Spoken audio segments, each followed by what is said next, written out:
Ngayon ayaw na, pipiraso na. Sarap niya, no? Crayfish. Lagay niya rin yan sa vlog mo. Opo. Ako? Wow! Asa na ba yung pinakulo ang tubig?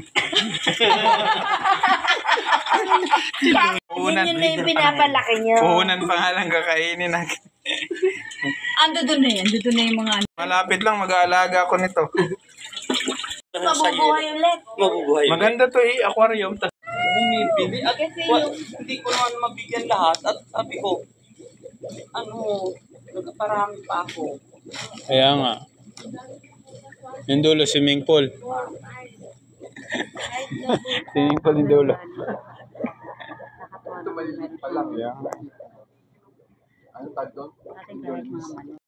YouTube lang.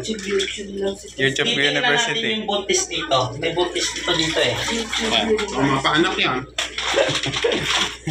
Ulit natin yung buntis dito. Galing naman yung pastor. Kahit nila yan. Parang siya tayong sa ipon mo sa ganyan. Itlog. Di ba nang iipit yan? Nangiip po. May naisip na tuloy sa amin, mag-aalaga rin ako malalaking pugita. Yun, oo. Nako, pag lumabas yun eh. Ate, Baka mamaya kung saan na. ganito rin yan, ilalagay. Pugita, limasag. Tik mo huli ah. Mabilis ah. Sa mangrove daw nag-aalaga ng mga Dami niyang Lupa, tsaka.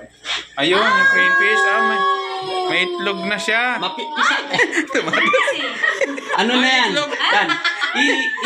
Ilalaglag niya na ito. Ipapakawalan niya na. Ano na, malalaki na. Ayan o. Yan. Wow. Pakawalan niya na yan. Siguro mga 5 days. Ano niya na yan? Pawawalan niya na. Galing naman ni Pastor Ned. Nililipat niya doon. Dami. I-upload ko to, Pastor. Galing. Yan.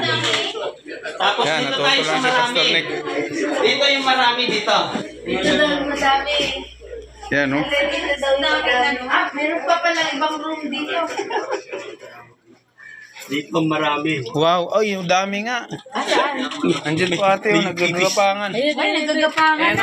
Ayan o. Yan, marami yan. Crayfish. Ang laki ng isa o. malaki talaga. Opo. Ganun pinakamalaki. Di yan na nangangagat, Pastor? Ha? Nangangagat din. Wala pa sala na sa baba. Ayun. Yan.